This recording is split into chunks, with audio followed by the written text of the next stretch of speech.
Kisah ini diambil dari kisah nyata. Jangan lupa untuk subscribe dan nantikan cerita-cerita kami selanjutnya. Selamat mendengarkan. Pada malam Sabtu, seorang teman mengajak saya bermain bulu tangkis di Pak Haji. Katanya ada seseorang yang ingin dikenalkan kepada saya. Berangkatlah saya ke sana, dan ternyata semua yang hadir di sana adalah para pengusaha. Lapangan bulu tangkis di rumahnya dibuat khusus untuk dia dan karyawannya. Di depan lapangan bulu tangkis, ada lapangan futsal. Ketika saya sampai di sana, saya langsung bermain bulu tangkis bersama karyawannya. Ternyata, karyawan-karyawannya masih belajar dan level permainan mereka jauh di bawah saya.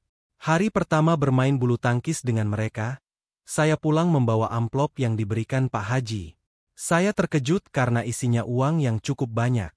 Pak Haji hanya bilang, "Ini untuk di rumah, buat beli daging."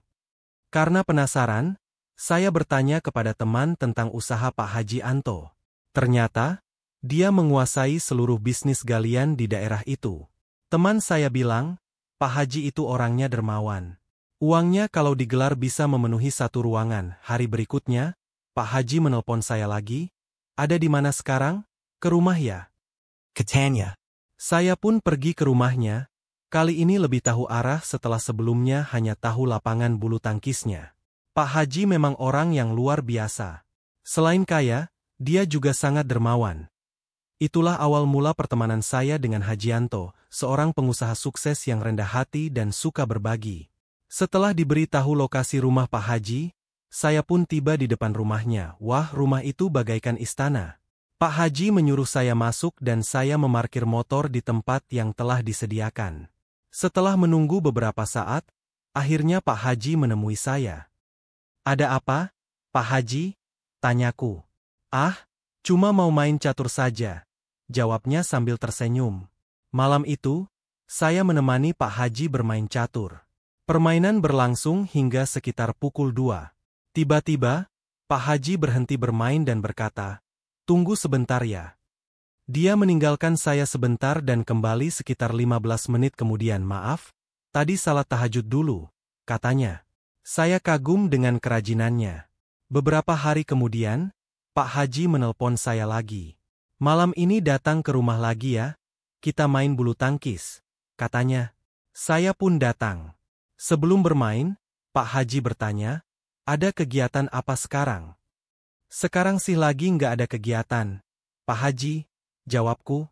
Pak Haji lalu berkata, "Kalau begitu, kamu nyopir aja buat saya. Biar nanti kita bisa sering main bulu tangkis juga." Saya pura-pura tidak tahu tentang usahanya dan hanya mengiyakan. Pak Haji kemudian bercerita bahwa dia memiliki beberapa usaha galian dan kebetulan tidak ada yang mengawasi. "Kalau begitu, mungkin saya bisa bantu mengawasi," kataku.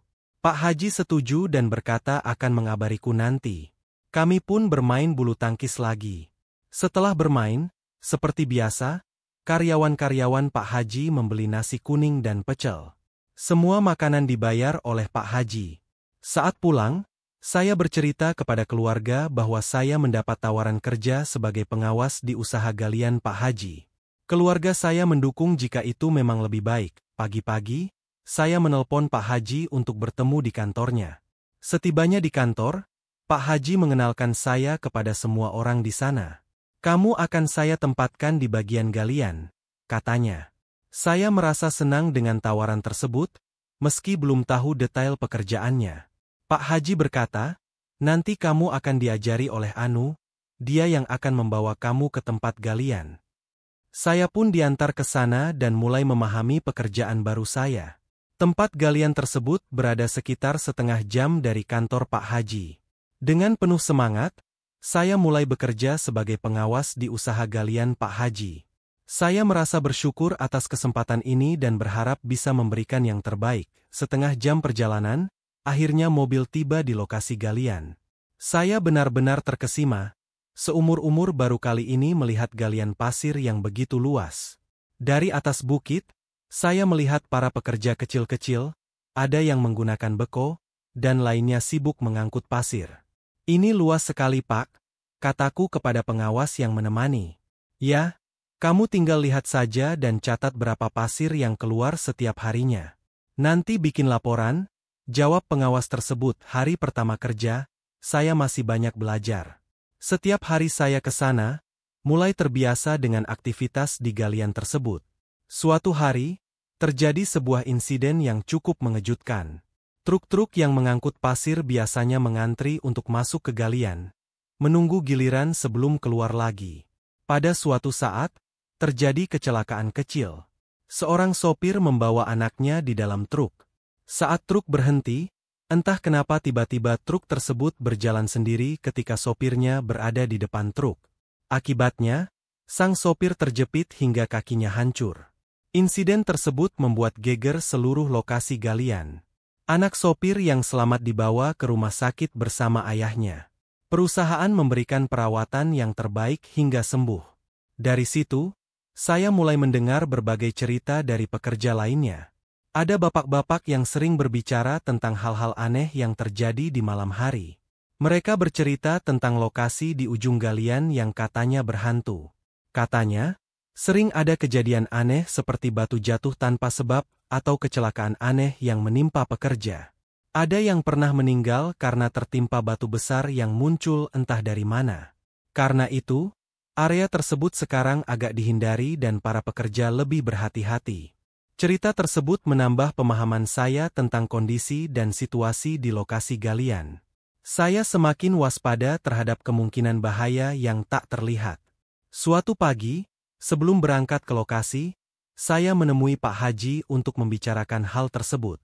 "Pak Haji, kenapa ujung sana tidak digali lagi?" tanyaku. "Oh, itu karena dulu pernah ada kejadian orang meninggal tertimpa batu. Saya juga nggak tahu apa yang ada di sana. Mungkin ada sesuatu," jawab Pak Haji. Saya memberikan pandangan kepada Pak Haji. Kalau menurut saya, area itu sayang sekali jika tidak digali. Tapi kita juga harus memastikan keselamatan pekerja. Mungkin kita perlu memikirkan cara untuk mengatasi hal-hal yang mungkin terjadi di sana. Pak Haji setuju dengan saran saya. Kami pun mulai merencanakan langkah-langkah untuk mengatasi kendala di lokasi tersebut, dengan tetap memperhatikan keselamatan semua pekerja. Saya merasa senang bisa memberikan kontribusi lebih di tempat kerja baru saya ini, sambil terus belajar dan beradaptasi dengan berbagai tantangan yang ada. Setelah berbicara dengan Pak Haji tentang ujung lokasi galian yang tidak digali, saya merasa penasaran dan ingin tahu lebih lanjut. Pak Haji bercerita bahwa dulu mereka pernah bertanya kepada orang pintar. Dan orang tersebut mengatakan bahwa tempat itu tidak boleh digali karena ada yang nunggu di sana. Pak Haji khawatir ada risiko besar jika mereka melanggar pantangan tersebut. Karena penasaran, saya memutuskan untuk mencari orang pintar yang bisa memberikan penjelasan lebih rinci. Saya pun mencari informasi dan akhirnya menemukan seseorang yang dianggap paham mengenai hal-hal gaib. Saya menceritakan situasinya kepada orang pintar tersebut, dan memintanya datang ke lokasi untuk memeriksa. Besoknya, orang pintar tersebut datang dan saya mengantarnya ke ujung lokasi galian. Dia mulai mengamati area tersebut dengan seksama.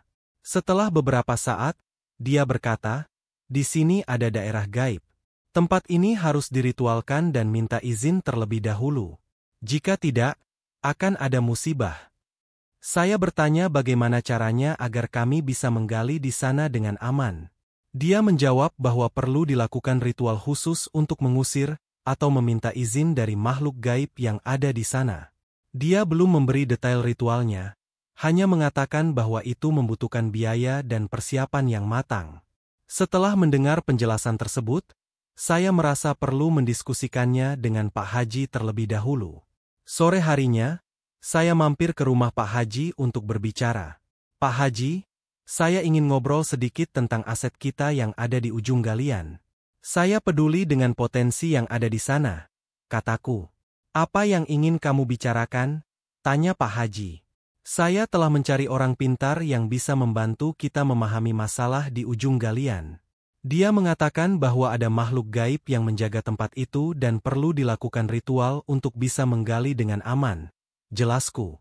Pak Haji terdiam sejenak, merenungkan informasi yang saya berikan. "Jadi, menurut orang pintar itu, kita harus melakukan ritual khusus?" tanyanya. "Betul Pak Haji, jika tidak, akan ada risiko musibah yang bisa terjadi," Jawabku. Pak Haji akhirnya setuju untuk mempertimbangkan saran dari orang pintar tersebut. Baiklah, kita perlu mempertimbangkan semua opsi. Tapi, kita harus pastikan semua dilakukan dengan benar dan aman, kata Pak Haji. Dengan informasi baru ini, kami pun merencanakan langkah-langkah selanjutnya. Saya merasa lega karena telah melakukan yang terbaik untuk memastikan keselamatan dan keberhasilan perusahaan.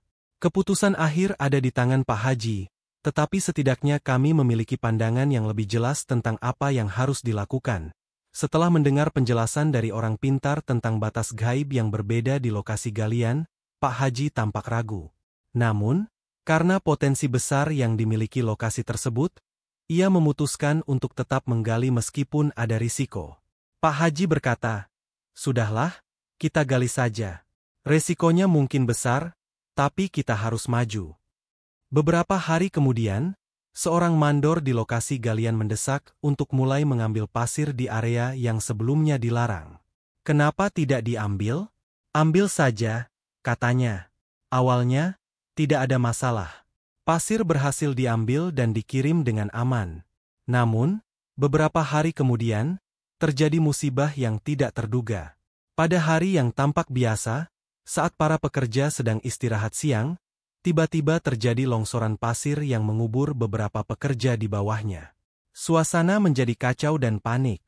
Saya, yang berada di atas, segera berlari ke bawah untuk membantu. Pasir yang longsor begitu banyak sehingga kami harus bekerja keras untuk mengevakuasi para korban.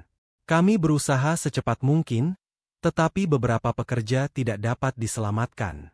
Pak Haji segera datang setelah mendengar berita tersebut.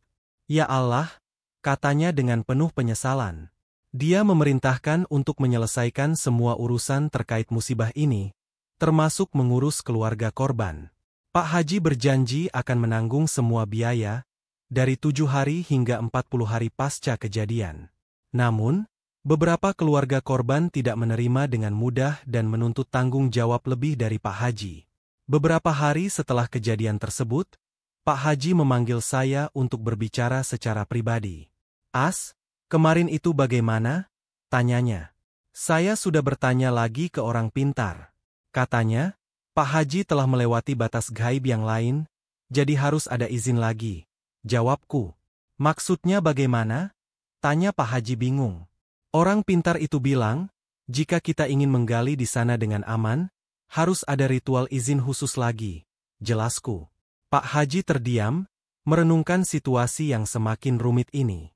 Dia tahu bahwa melanggar pantangan tersebut dapat membawa musibah besar. Namun potensi ekonomi dari galian tersebut sangat menggiurkan. "Baiklah," katanya, "kita akan lakukan ritual izin itu. Bagaimana caranya?" "Saya akan bertanya lagi kepada orang pintar tersebut untuk mengetahui detail ritualnya," jawabku. Setelah itu, kami pun merencanakan langkah-langkah selanjutnya untuk memastikan keselamatan pekerja dan kelangsungan usaha. Saya merasa lega karena telah melakukan yang terbaik untuk memastikan keselamatan dan keberhasilan perusahaan, meski keputusan akhir tetap ada di tangan Pak Haji. Keputusan ini penting agar kami dapat melanjutkan usaha dengan lebih aman dan terhindar dari musibah yang tidak diinginkan. Pak Haji memutuskan untuk melakukan ritual untuk meminta izin menggali di area yang terlarang. Dia meminta saya untuk memanggil orang pintar tersebut ke rumahnya agar bisa berdiskusi lebih lanjut. "Panggil orang itu ke sini besok, biar kita bisa ngobrol dan tahu harus bagaimana," kata Pak Haji. Saya langsung pergi ke rumah orang pintar tersebut setelah selesai dari rumah Pak Haji. Sesampainya di sana, saya menjelaskan kejadian yang telah terjadi. "Pak, punten, ini saya baru datang dari rumah Pak Haji. Ternyata benar, ada kejadian yang tidak diinginkan karena kita melewati batas gaib." Orang pintar itu mengangguk. "Sudah saya duga, harus hati-hati. Kita sudah memasuki wilayah yang lain. Berapa orang yang tidak selamat?" 5 orang, Pak," jawabku. "Pak Haji ingin meminta izin dan melakukan ritual. Apakah Bapak bisa datang ke rumah Pak Haji besok pagi?" "Baiklah, saya akan datang besok pukul 8, jawabnya. Keesokan harinya, orang pintar tersebut datang ke rumah Pak Haji. Setelah berbincang-bincang cukup lama, Orang pintar itu menjelaskan apa yang harus dilakukan. Pak Haji, untuk meminta izin, kita perlu menyembelih 3 ekor kambing. Darahnya akan digunakan untuk ritual, sedangkan dagingnya dibagikan kepada masyarakat sekitar. Pak Haji tampak berpikir sejenak. Hanya 3 ekor kambing? Baiklah, itu bisa kita lakukan, katanya. Setelah itu, saya berbicara dengan Pak Haji mengenai langkah selanjutnya.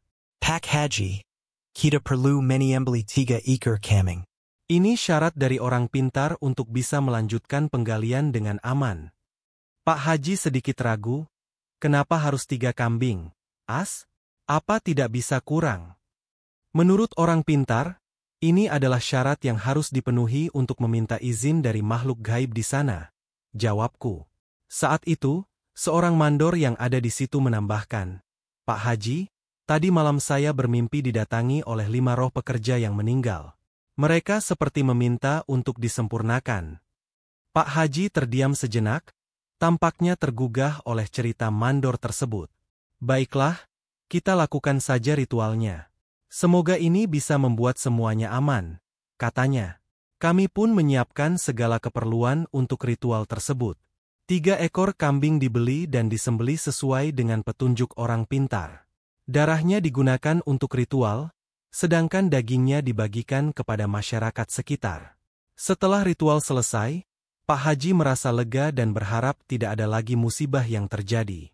Terima kasih, As, telah membantu menyelesaikan masalah ini, kata Pak Haji. Sama-sama Pak Haji. Semoga setelah ini semua berjalan lancar dan aman, jawabku.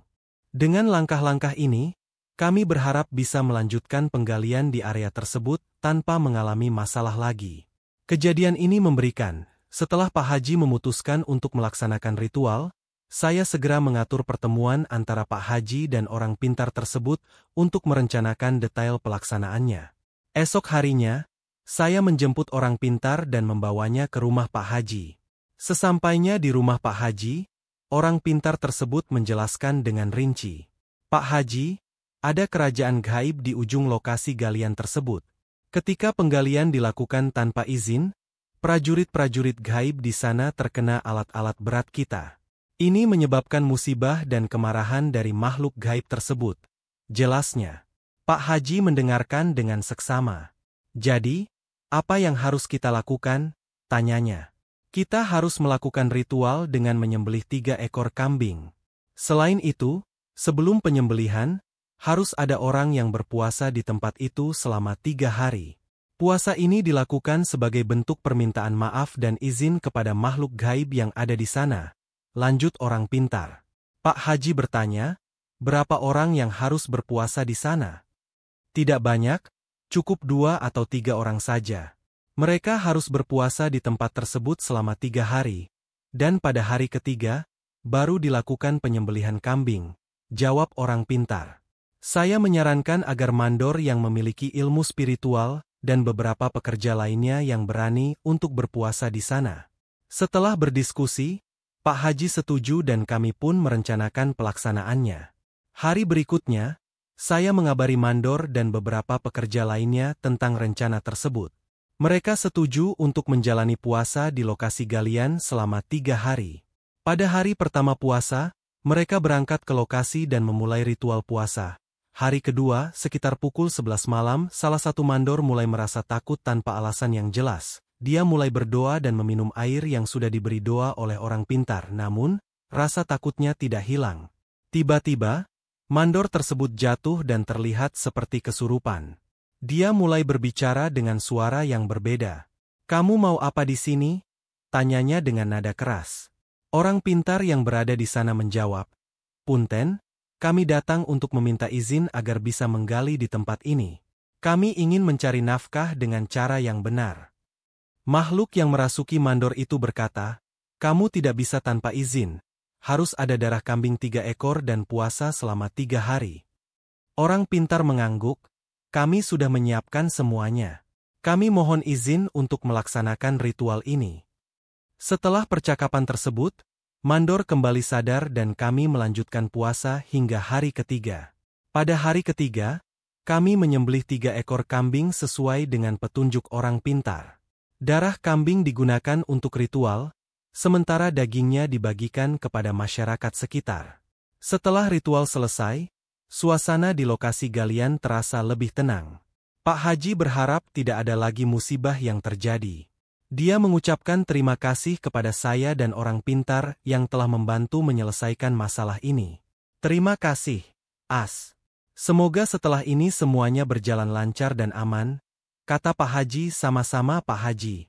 Semoga kita selalu dilindungi dan usaha kita sukses, jawabku.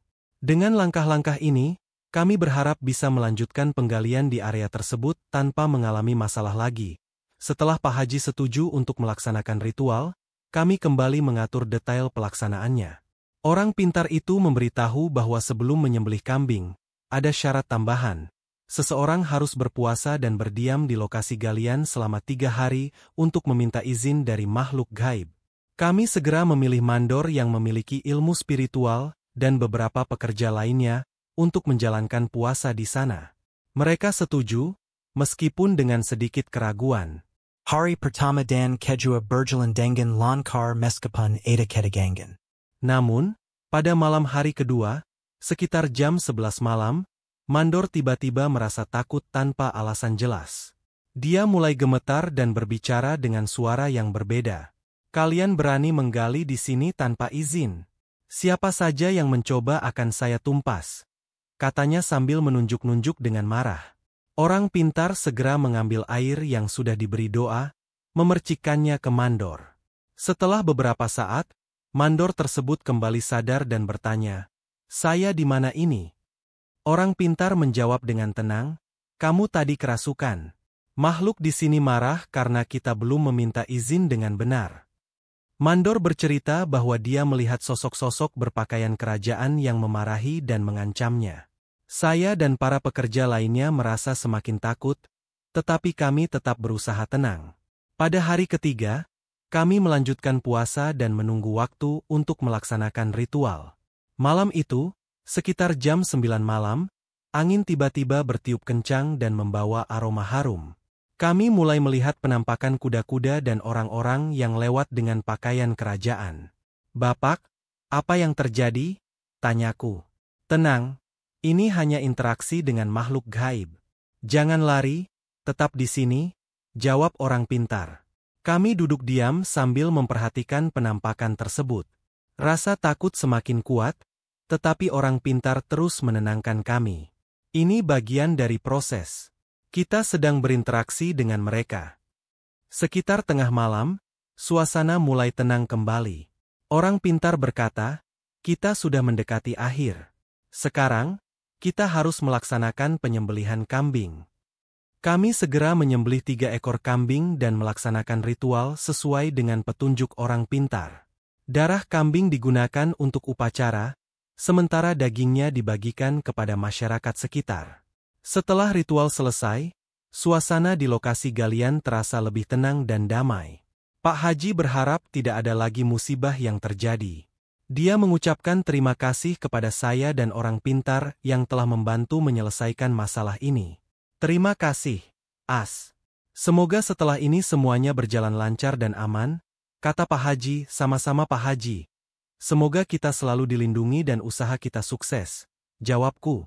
Dengan langkah-langkah ini, kami berharap bisa melanjutkan penggalian di area tersebut tanpa mengalami masalah lagi. Pada malam ketiga, antara pukul 1 dan 2 dini hari, datanglah sosok yang bermahkota, tetapi bukanlah raja. Seorang pengawal kerajaan gaib mendekat ke tempat kami duduk. Bapak yang bersama saya segera berbicara, "Punten, kami di sini ingin meminta izin untuk menggali pasir di tempat ini." Sosok tersebut tidak berbicara, hanya diam memandang. Bapak melanjutkan, "Besok, kami akan melaksanakan apa yang diminta. Kami akan menyembelih 3 ekor kambing sebagai bentuk penghormatan." Setelah Bapak selesai berbicara, sosok tersebut tiba-tiba menghilang begitu saja. Bapak kemudian duduk kembali dan mulai membaca doa. "Ayo kita pulang," katanya. Keesokan harinya, kami langsung mengabari Pak Haji tentang kejadian tersebut. "Pak Haji, tadi malam kami sudah mendapatkan izin. Malam ini kita bisa melaksanakan penyembelihan kambing, lapor saya. Pak Haji tampak lega. Alhamdulillah, kalau begitu, kita langsung laksanakan saja. Singkat cerita, ritual penyembelihan 3 ekor kambing pun dilaksanakan di lokasi tersebut. Darah kambing sengaja dibeberkan di tempat yang telah ditentukan oleh orang pintar. Setelah itu, daging kambing dibagikan dan dimakan bersama-sama oleh para pekerja dan masyarakat sekitar. Ritual tersebut berjalan lancar dan setelah itu, tidak ada lagi kejadian aneh atau musibah yang terjadi di lokasi galian. Pak Haji sangat bersyukur dan memberikan sedekah kepada anak-anak yatim sebagai bentuk rasa syukur atas berakhirnya masalah ini. Setelah kejadian tersebut, lokasi galian kembali normal dan para pekerja bisa bekerja dengan tenang. Tidak ada lagi teror atau kejadian aneh yang menimpa para pekerja. Bahkan, setelah saya berhenti bekerja di sana, saya tidak pernah mendengar ada masalah lagi di lokasi tersebut. Mandor yang mengalami kerasukan pun menceritakan pengalamannya bahwa dia diteror oleh makhluk gaib. Namun, warga sekitar tidak pernah mengalami atau mendengar kejadian serupa, sehingga kejadian tersebut mungkin hanya berfokus pada orang-orang tertentu saja. Pada akhirnya, lokasi galian tersebut dihentikan operasinya karena kontraknya dengan pemerintah sudah habis dan tidak diperpanjang lagi.